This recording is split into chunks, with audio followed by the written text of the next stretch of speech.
We're sitting there and ka-kung, the AC converter goes out in the plane.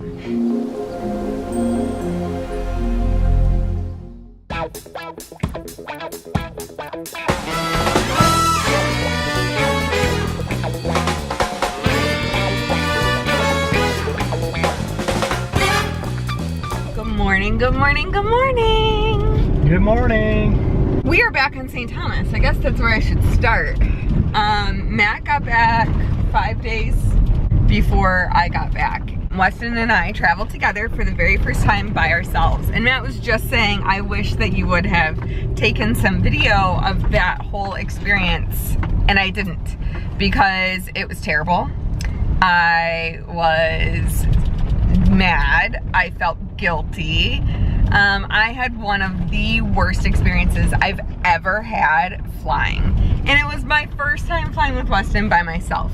So I guess to start, there was weather in Kalamazoo. So from Kalamazoo to Chicago, we were delayed a bit. From Chicago, I had a pretty quick layover. We made it because that flight was delayed. I made that flight, Chicago to Miami. I ran from my gate in Miami, from one gate to the next. It was only 8 gates down, but if you've ever been to Miami airport, it is a long 8 gates. I got there and they haven't started boarding yet. And I was like, oh, okay.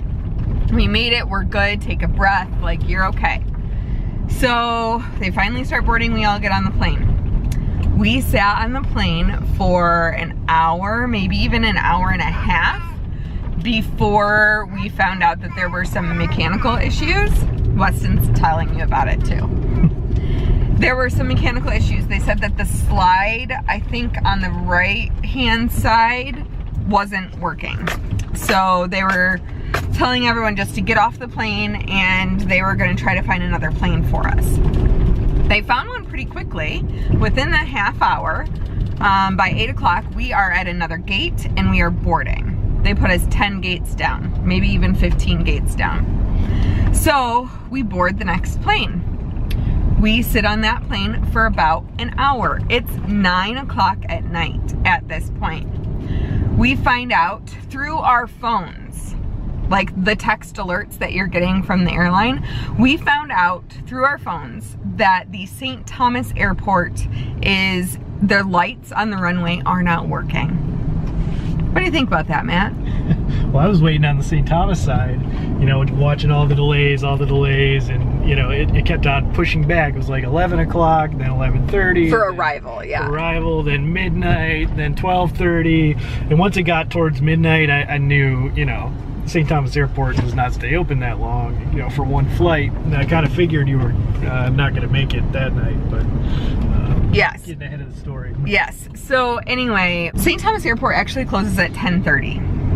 They said they were going to stay open for us. And then I think something else happened and St. Thomas Airport is like, it's small. And I'm pretty sure the guy that works there was just like, I'm shutting down the lights. Like, oops, we're not open because we're not working. Well, to stay open for one flight, you know. Yeah, okay, that's a... It's a lot to ask. So we are getting off of the plane for the second time now? Gosh, okay, we get off the plane for the second time. It's 9 o'clock at night and everybody's running to customer service to see what's gonna happen. The crew was very great. They told us, we're not canceling this flight, we are just delaying this flight. So they delay the flight until 9 o'clock the next morning. So everybody gets off and they all run to go and find customer service so that they can get vouchers for food and hotels and all of that kind of stuff. I am nervous because I know I only have 1 bottle left of formula for Weston and I know that he needs to have it right before bed. And then I know I don't have anything for the next morning. I was freaking out and I felt like the worst mom ever. So I'm in line, standing in line, the line I've been told that I have to get in. I'm standing in this line waiting for at least 45 minutes, and I like start to tear up and I start to cry, and everyone around me is like, oh my gosh, it's okay, your baby's gonna be fine, you're fine, look how happy he is. And I'm like inside internally freaking out. And I'm in this line, and we were like, I don't know if these people were on our flight, but this is the line that the American Airlines man told us to stand in. We're standing there, and someone finally just goes up to the man that's working at the desk there and says like, do you even know anything about this flight? Is this the line we are supposed to be in? And he says no, and there's no way you're gonna get vouchers because it wasn't an American Airlines problem, it was a St. Thomas Airport problem. So now I'm thinking, you've got to be kidding me. I'm gonna have to sleep in the airport with a baby? Like, you're not gonna give us any food. All the stores are closing. I'm like freaking out. It's almost midnight. And somehow, by the goodness and the grace of God, this man on our flight who was just amazing, he helped out so many of us. He travels a lot, so he knows some of the people in the airport, and he grabs this guy and he's like, listen, this is what needs to happen. You need to get us vouchers. You need to get us a hotel. Figure it out. And they did.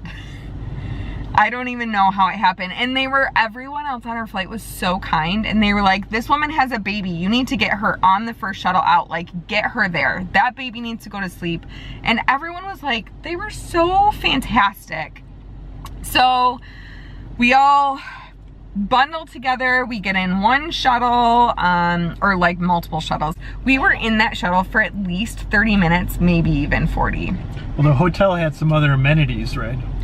It was a casino. I think you lucked out there. I mean, honestly.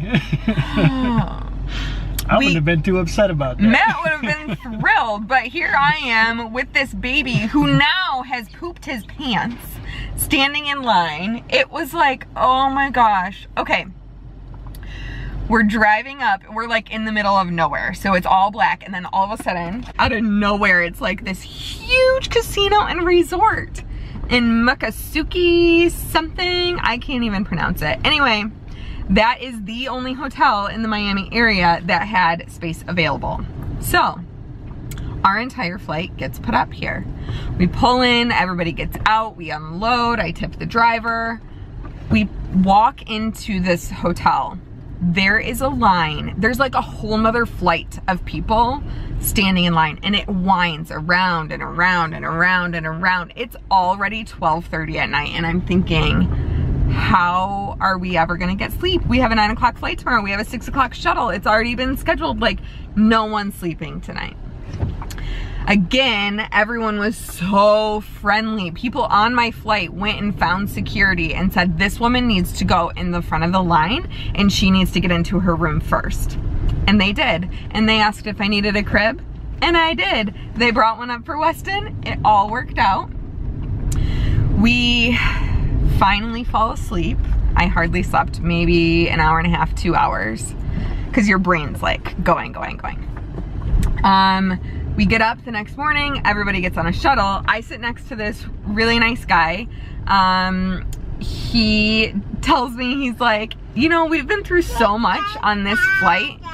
We need to like get together at the beach and have everyone at the flight like get together and have a beach party down at Megan's Bay. And I said, that is a great idea. So that's where we're headed now. That's not the end of this story. What happened? We get on the shuttle, we get to our, to the airport. I left my boarding passes on the plane. Again, the very nice gentleman that got us the vouchers, like, just told people in the Miami airport, this is what I need to start doing. He tells someone, he's like, this woman doesn't have her boarding passes. She has a baby. She's traveling by herself. She needs new boarding passes printed for this flight. And the woman that was having a conversation with other American Airlines agents stops what she's doing, says, yes ma'am, I would love to help you. I'm not kidding. Like, brings me to a desk, puts me at the front of the line. It was just like, people listened to him. It was awesome. No one ever listens to me like that. Be confident and assertive. Yes, he said, just tell them what you need, don't ask. Us Midwesterners have a hard time with We that. do, and we always apologize. Oh boy, so I get through. He brings me through his priority boarding. He just says she's traveling with me. I get through, everything works out. We get to our flight, everybody boards. Things are pretty much on time. We're supposed to leave at 9 o'clock, 9:10. We're sitting there and ka-kung, the AC converter goes out in the plane. Was this the third plane? This is the third plane. Third plane. Unbelievable.